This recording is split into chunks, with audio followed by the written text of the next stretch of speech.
Magandang araw mga kaibigan. Bigyan natin ngayon ng reaction opinion itong post ni Sas Rugando Sasok. Sabi niya, "But the Filipino people from whom sovereignty arises will not disregard the Supreme Court decision." Tapos pinost ni Sas Sasot ang pahayag ni Senator Soto na meron daw legal luminary na nag-advise sa kanya na pwedeng i-disregard ang Supreme Court decision.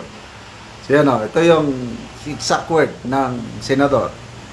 "Being a member of the impeachment court, I would rather hear what the House of Representatives has to say.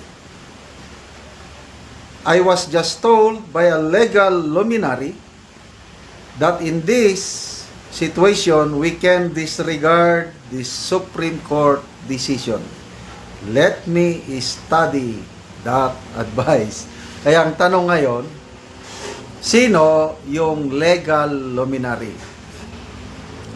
Mas magaling pa ba itong legal luminary na ito kaysa sa 15 active members ng Supreme Court who decided unanimously na unconstitutional yung impeachment case na isinampa laban kay BP Sara.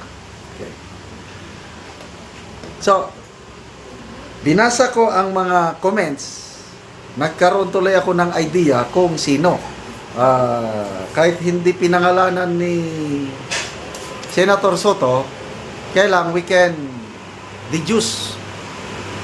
May mga posible. Okay, isang posible ito si Daniel Long, isang very intelligent. Ganahan ko sa kanyang mga comments, mga post. Matalino itong si Daniel Long. Sabi ni Daniel Long, "How much do you want to bet that his legal luminary is Carpio?" Makipagpustaan daw kayo. Ang hula o ang opinion ni Daniel Long, si retired Supreme Court Justice Antonio Carpio, ang legal luminary na sinasabi ni Senator Soto na nag-advise sa kanya na pwede niyong i-disregard yan. Go on, ituloy niyo ang impeachment trial. Okay, so may mga nag-react. Basahin natin. Okay, so to me, marami ang posible. Kasi sabi niya na makikinig daw siya sa kung ano ang payag ng House of Representatives. Kaya to me, ang mga posibleng legal luminary, isa na yan si Supreme Court Justice retired, Carpio. Kasi anti-Duterte siya through and through. Tapos gustong-gusto niya yung mga previous pronouncement niya, gusto niya talagang matuloy ang trial ni BP Sara. Ayan. Isa pa dyan, posible, sina attorney o congresswoman Laila de Lima at attorney congressman Shell Jokno. Mga anti-Duterte din ang mga yan. Posible. Yung spokesperson ng House of Representatives, si Attorney Bokoy o Bodoy, I'm sorry, hindi ko kabisado. Pwedeng legal luminary din yan. Kasi sabi niya, pakikinggan ko ang sasabihin ng House of Representatives. And then, marami pa kong mga legal minds na against sa Duterte na nagsasabi, impeach yan. So, darating bang panahon na i-reveal ni Senator Soto kung sino ang kanyang legal luminary? Palagay ko hindi. Kasi sa ngayon ang dami ng pinag-uusapan sa social media,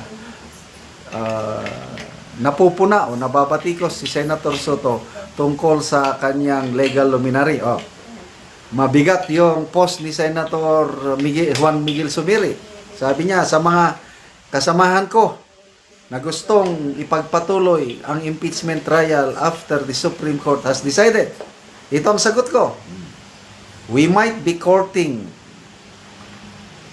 contempt order from the Supreme Court kung gusto nating ituloy ang impeachment trial. So, warning yan. Baka first time in history na ang mga senador kinontempt ng Supreme Court. Or, sabi ni Senator Zubiri, we are inviting constitutional crisis. Kasi, nagdesisyon ang Supreme Court, ayaw mong sundin dahil korte ka rin daw, impeachment court ka nga daw, so generis mo na. Nako, lalong malalagay tayo sa news sa buong mundo na wala na, nagkagulo-gulo na sa Pilipinas. Ayaw sundin ng mga senador ang desisyon ng kanilang Supreme Court. Nakakaya. So, mga comments.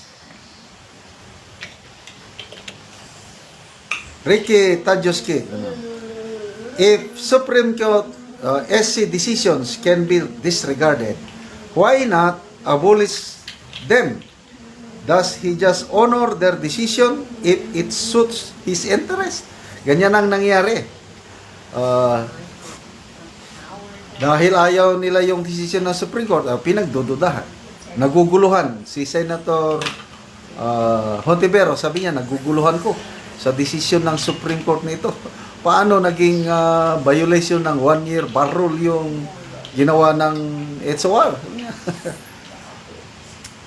Bones Mendoza, doon sana ako sa laban ni Diwata at ni Basti Popusta. Nakita ko itong comment mo. Bet ako ng piso na yung luminary sinasabi niya ay si Karpa. Kapre.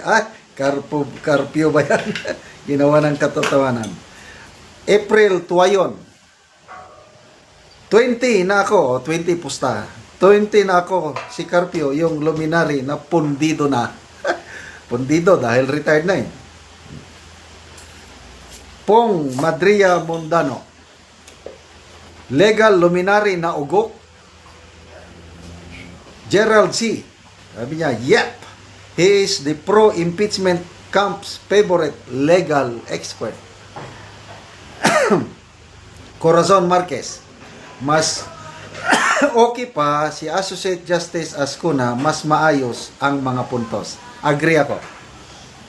Mulat sa poll, naging consistent si Justice Ascuna. In the same manner, on the other side, mulat sa poll, consistent din si Justice Carpio na anti-Duterte, pro-impeachment, bira. So, mga legal luminaries yan. So, kanino tayo maniniwala? Sinong masusunod? Of course, ang Supreme Court, yung mga active, kung ano yung desisyon na yun na yun. Sumunod na lang tayo, sabi ni Senator Zubiri, period. Sumunod tayo. Kahit ayon yung desisyon, matulog na ako. Okay, salamat.